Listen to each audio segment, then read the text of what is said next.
லட்சுமி வந்தாச்சு, லட்சுமி வந்தாச்சு.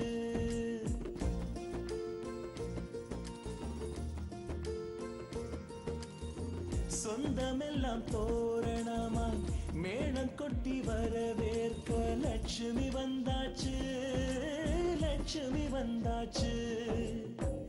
அழகிய ஊஞ்சலாய் ஆடவே, பாசத்தை பாடலாய் பாடவே, குதூகலம் வீட்டில் பொங்கியோடவே, குட்டி குட்டி கவிதைகள் ஒன்று கூடவே. லட்சுமி வந்தாச்சு, லட்சுமி வந்தாச்சு, லட்சுமி வந்தாச்சு.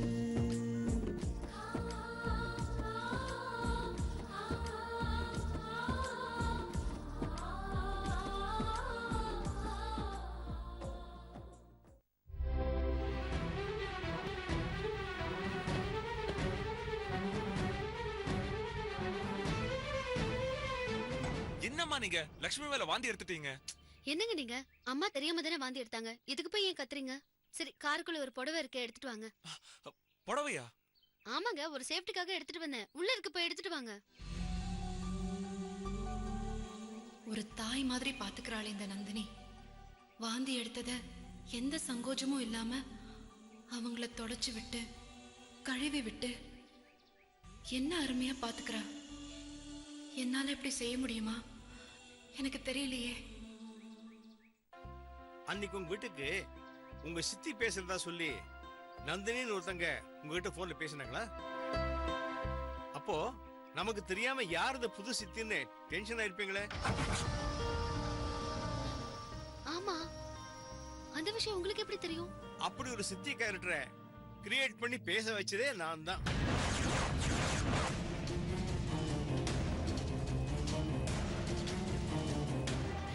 நீங்க எதுக்கு அப்படி செஞ்சீங்க? சொல்றேன். அதுக்கு முன்னாடி உங்ககிட்ட அப்படி பேசுறது யாருன்னு நீங்க தெரிஞ்சுக்க வேண்டாமா? இவங்க தான் உங்ககிட்ட நந்தினின்னு போன்ல பேசினது.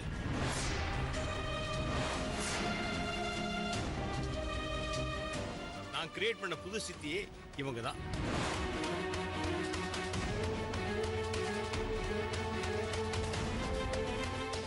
இப்ப பத்திரிகை வைக்க என் வீட்டுக்கு வராதீங்க, நானே கல்யாணத்துக்கு வரேன், நான் சொல்லும் போது எங்க வீட்டுக்கு வந்தா போதும்னு பேசினது யாருன்னு தெரியுமா? சாக்ஷாத் இவங்க தான். இவங்க பேசுறது வேணா பொய்யா இருக்கலாம், ஆனா இவங்க பேரு உண்மையிலேயே உன் பேர் தான், நந்தினி.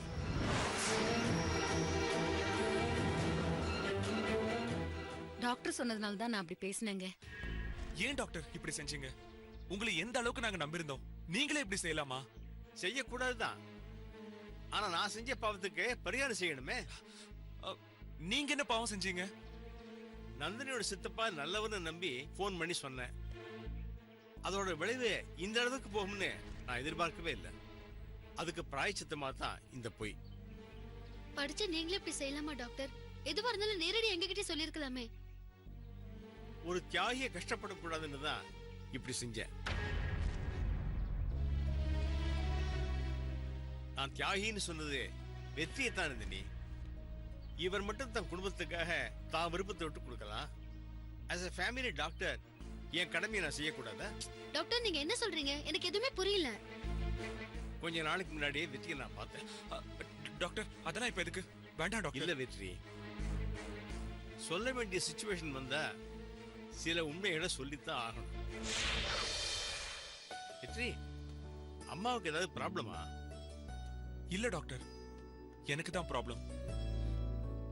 நந்தினிய பத்தி எல்லா விஷயமும் உங்களுக்கு தெரியுங்கிறதுனால உங்ககிட்ட நான் உண்மையா சொல்றேன். லக்ஷ்மி குடும்பத்தை பார்க்கணும்னு எங்க அப்பா ஆசைப்படுறாரு. அவருக்கு நந்தினி தான் லக்ஷ்மியா நடிக்கிறாங்கிற உண்மை தெரியாம பேசிக்கிட்டு இருக்காரு.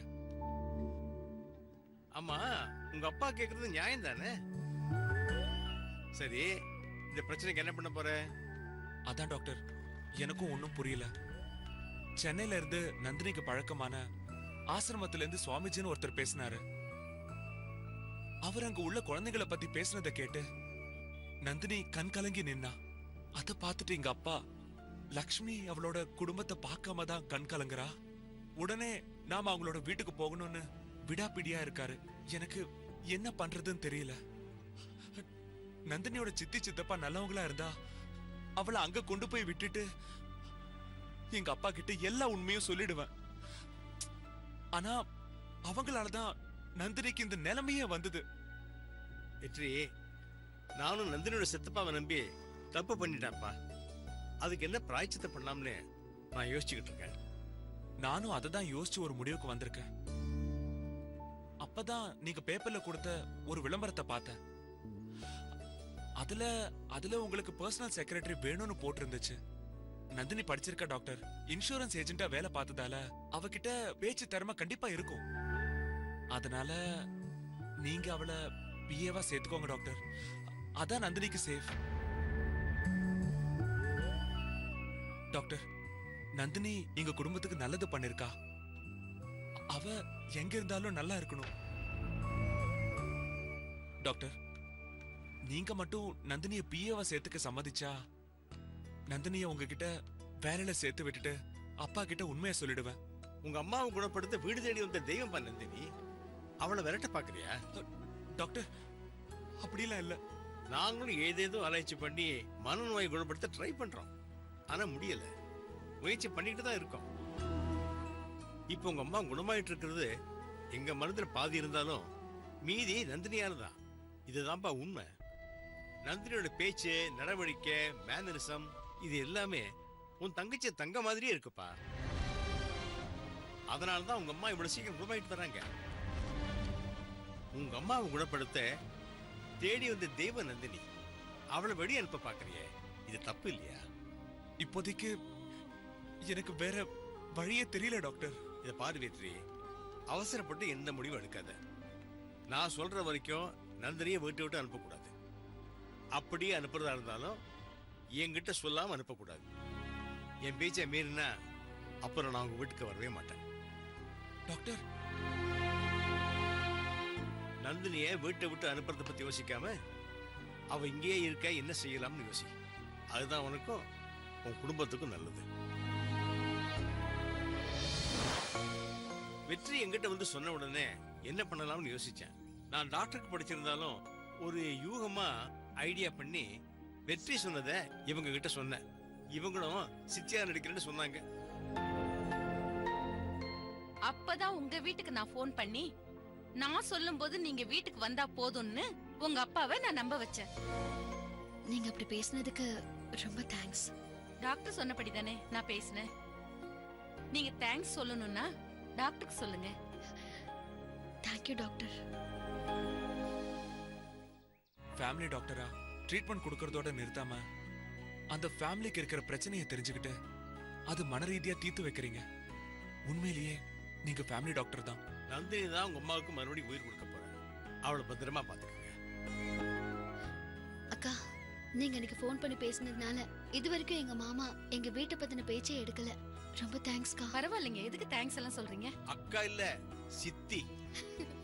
இனிமே எப்ப தேவையோ அப்பெல்லாம் உங்களுக்கு ஃபோன் பண்ணி பேசுவா இந்த சித்தி. Thank you doctor. தாராளமா பேசிட்டோம். அது என்னமா தெரியலமா, நந்தினின்னு பேர் உள்ள எல்லாருமே மத்தவங்களுக்கு ஹெல்ப் பண்ண முன்ன வந்து நிக்கிறாங்க. சரி வாங்க, உங்களை டிராப் பண்ணிட்டு போறேன். சரி டாக்டர்.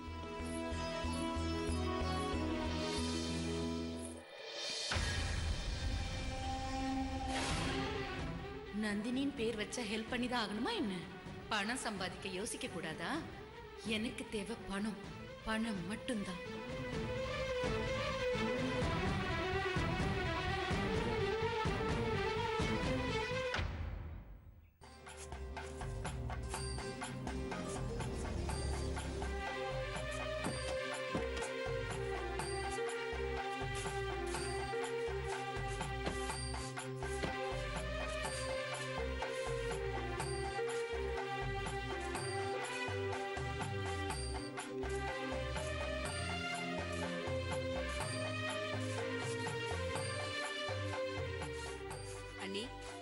சவுந்தலா,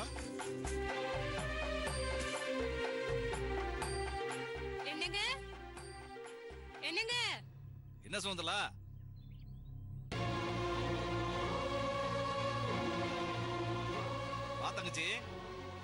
மச்சான். சவுந்தலா வந்திருக்கிறது யாருன்னு தெரியுதா? தெரியுது தெரியுது. இந்த ஊரு நாட்டாமையோட சம்பந்தி வந்திருக்காங்க. இவங்களுக்கு குடிக்கிறதுக்கு ஜில்லுன்னு ஏதாவது குடு. இல்ல பரவாயில்ல மச்சான், எதுவும் வேணாம். இப்ப இப்படித்தான் சொல்லுவீங்க. அப்புறம் ஊருக்குள்ள போய் என்ன சொல்லுவீங்க? வந்தவங்கள வாசல்லையே நிக்க வச்சு பேசுனாங்கன்னு சொல்லுவீங்க. அந்த பாவம்லாம் எனக்கு வேண்டாமா? அண்ணே ஏன்னா இப்படி எல்லாம் பேசுறீங்க? நானா பேசல, என்ன பேச வச்சிட்டீங்க. சிங்கக்குட்டி மாதிரி ஒரு பையனை பெத்து வச்சிருக்கேன். அவனுக்கு உன் பொண்ணை தராம நாட்டாம வீட்டு பையனுக்கு தான் கொடுப்பியோ? என் குடும்பத்துக்கு என்னமா குறைச்சல? இல்ல என் மகனுக்கு தான் என்ன குறைச்சல? நீ எப்படி நாட்டாம வீட்டுல சம்மதம் வச்சுக்கலாம்? அண்ணே இந்த கல்யாணம் முடிவாய் போயிடுச்சுனே. இப்ப போய் இப்படி கேட்டா நான் என்னென்ன பதில் சொல்றது? நாட்டாம வீட்டுல இருந்து உன் பொண்ணை பார்க்க வர்றாங்கன்னு கேள்விப்பட்டதுமே உன்னை வந்து 4 வார்த்தை நாக்க பிடிக்கட்டி சாகுற மாதிரி கேட்கலாம்னு தான் இருந்தேன். இவன் தான் தடுத்துட்டா. இல்லனா இந்த கல்யாண வேலையை அன்னைக்கே நிறுத்திருப்பேன். அண்ணே ஏன்னா இப்படி அபசகுணமா பேசுறீங்க? நான் அபசகுணமாலாம் பேசலாமா, நல்லா அலசி ஆராய்ஞ்சு தான் பேசுறேன். இத்தனை வருஷமா என் பையனுக்கு வேற இடத்துல இருந்து எத்தனையோ பேர் பொண்ணு கொடுக்கறேன்னு வந்தாங்க. ஆனா அதையெல்லாம் தட்டி கழிச்சிட்டு உன் பொண்ணை தான் கட்டி வைக்கணும்னு இருந்தேன். அதெல்லாம் வீணா போச்சு. அப்பவே என் பொண்டாட்டி சொன்னா, உங்க தங்கச்சியை நம்பாதீங்க நம்பாதீங்கன்னு சொன்னா. இத்தனை வருஷமா இவங்க கல்யாண பேச்சை எடுக்காம இருக்காங்கன்னா அதுக்கு ஏதோ காரணம் இருக்குன்னு இவ சொன்னா. இப்ப இவ சொன்னது உண்மையாயிடுச்சேமா. இப்ப நாட்டாம விட்டு சம்மதம் கிடைச்சதோ தூக்கி வளர்த்த அண்ணனை மறந்துட்டியேமா நீ. கோவப்படாதீங்க மச்சான், உங்க பையனுக்கு தேன்மொழியை கொடுக்க கூடாதுன்ற எண்ணம்லாம் கிடையாது. ஆனா தேன்மொழிக்கு செவ்வாய் தோஷம்.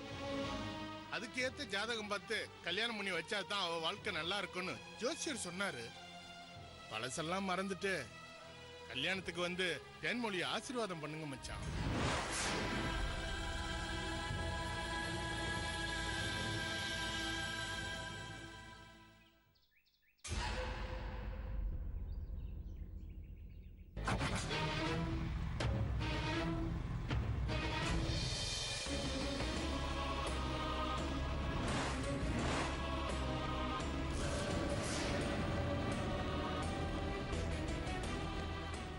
அண்ணே நீங்களும் சகுந்தலா அண்ணியும் கண்டிப்பா கல்யாணத்துக்கு வரணும். நடந்ததெல்லாம் மறந்துட்டு குடும்பத்தோட கல்யாணத்துக்கு வரணும்னு. நிச்சயம் பண்ணும்போது ஒரு வார்த்தை கூட எங்களை கேட்காம காது வச்ச மாதிரி கல்யாணத்தை முடிவு பண்ணிட்டீங்க. இப்ப நல்லவங்க மாதிரி வந்து குடும்பத்தோட வாங்க குடும்பத்தோட வாங்கன்னு கூப்பிடுறீங்களோ? நாங்களும் பல்ல அடிச்சுக்கிட்டு வந்துருவோம். ஏன் வயித்தறிச்சல் சும்மா விடாது உங்களை. உங்க பொண்ணுக்கு எப்படி கல்யாணம் நடக்குதுன்னு பாக்குறேன். வா.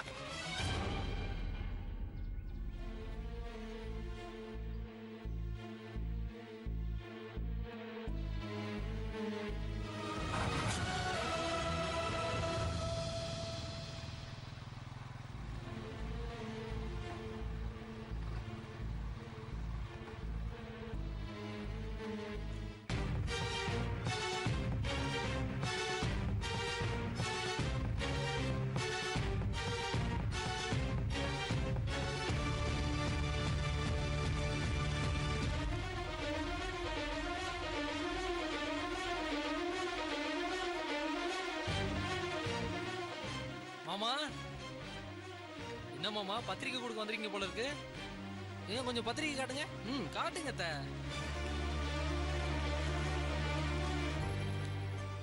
இவன் என்ன பண்ண போறான்னு தெரியலையே. மாமா பத்திரிக்கை பக்காவா இருக்கு. ஆனா மாப்பிள்ளை பேர் தப்பா இருக்கு. அதனால இந்த பத்திரிக்கை வேண்டாம். நம்ம பத்திரிக்கை மங்களகரமா இருக்கும். குடிங்க பாருங்க மாமா. பேரு இனிஷியல் எல்லாம் கரெக்டா போட்டிருக்கேன். இத ஊர் பூரா போய் கொடுங்க மாமா. டேய் மனக்கோட்டை கட்டாம உன் மனசை மாத்திக்கடா. மாமா மாமா மாமா ஒரு நிமிஷம். முதல்ல உங்க மனசை நீங்க மாத்திக்கோங்க. முழுசா மாத்திக்க சொல்லல. நீங்க முடிவு பண்ண அதே மண்டபம் தான், அதே முகூர்த்த டைம் தான். ஒரே ஒரு மாற்றம் என்ன தெரியுமா? மணவரையில உட்கார போற மாப்பிள்ள நான் தான். டேய் தேன்மொழிக்கு உன்னை கட்டிக்க விருப்பம் இல்லடா. அதை ஏன்னா புரிஞ்சுக்க மாட்டேன்ற? அண்ணன் அண்ணன்னு பாசத்தை பொழிஞ்ச பத்திரிக்கை கொடுக்க வந்தா எப்படி மரியாதை கொடுத்தாங்க பாத்தியா? இனிமே உங்க அண்ணனை பத்தி பேசினா கொன்னே விடுவேன். வாடி வா, வண்டி எடுப்பா.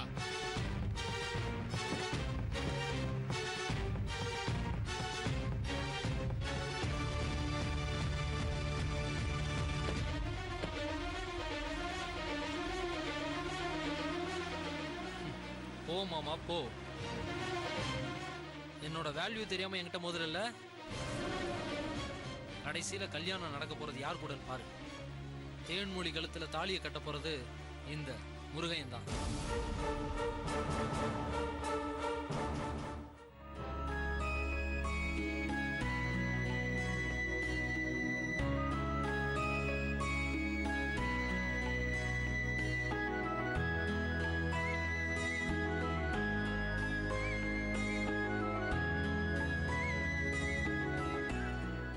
சொல்லு கதிர். அண்ணே ஒரு குட் நியூஸ்ண்ணே. நம்ம தங்கவேல் அண்ணனுக்கு கல்யாணம் ஃபிக்ஸ் ஆயிடுச்சுண்ணே. ஏய் கதிர், என்னடா சொல்ற? அண்ணன் இத்தனை நாள கல்யாணம் வேணாம் வேணாம் தானே சொல்லிட்டு இருந்தாரு. எப்பறம் அவர் சம்மதிச்சாரு? அண்ணி தான் அவர் மனசை மாத்தி சம்மதிக்க வச்சுட்டாங்க. நம்ம குடும்பத்து மேல இவ்வளவு அக்கறையா இருக்காங்க. டேய், நம்ம அண்ணிய பாக்கணும்டா. அவங்களும் உங்களை பார்க்க ஆசைப்படுறாங்கண்ணே. கதிர், என்னை பத்தி அவங்களுக்கு தெரியுமா? தெரியும்ண்ணே. நம்ம வீட்டில் நடந்த எல்லா விஷயத்தையும் அப்பாவே அவங்க கிட்ட சொல்லிட்டாருண்ணே. கதிர், தெரிஞ்சு என் மேல அண்ணி கோவப்பட்டாங்களா? அண்ணே, தங்கத்தை தான் பார்க்க முடியாது. ஆனா இப்ப உயிரோட இருக்கிற சக்தி வேலையாவது கல்யாணத்துக்கு வர சொல்லுங்கன்னு சொன்னாங்க. உங்களை பார்க்க அவங்களும் ரொம்ப ஆர்வமா இருக்காங்கண்ணே. கதிர், நாங்க வந்தா மறுபடியும் அம்மாவுக்கு ஏதாவது அழப்போதுடா. நீ ஏன வீட்டுக்கு வர வெள்ளிக்கிழமை அண்ணனுக்கு கல்யாணம். நீ நேரா மண்டபத்துக்கு வந்துரு. அந்த கூட்டத்துல யாருக்கும் தெரியாம மண்டபத்துக்கு பின்னாடி ஒளிஞ்சுக்க. நான் நீ வந்திருக்கன்னு அண்ணிக்கிட்ட சொல்லி அவங்கள கூட்டிட்டு வந்துடுறேன். சரியா? சரிடா கதிர், நான் கூட்டத்துல ஒருத்தனா வந்து நம்ம அண்ணிய பாத்துட்டு போயிடுறேன்டா. சரிண்ணே. ஆனா கதிர், யாராவது பாத்துட்டா ஏதாவது ப்ராப்ளம் ஆயிடும்டா. ஐயோ, இப்படி எல்லாம் பயந்தா அண்ணிய பார்க்கவே முடியாதுண்ணே. தைரியமா கல்யாணத்துக்கு வான்னு சொல்றல, நான் பாத்துக்கிறேன். சரியா? சரிடா, நான் வரேன். தேங்க்ஸ்ண்ணே. ஓகேடா.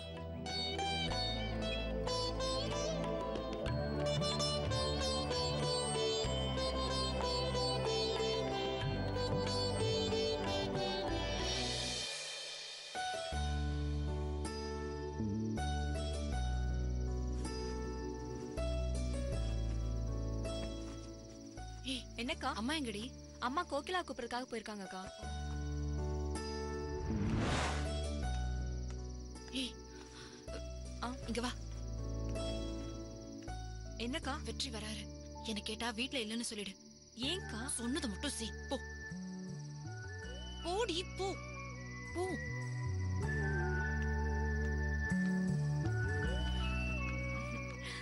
வாங்க மாமா, வாங்க.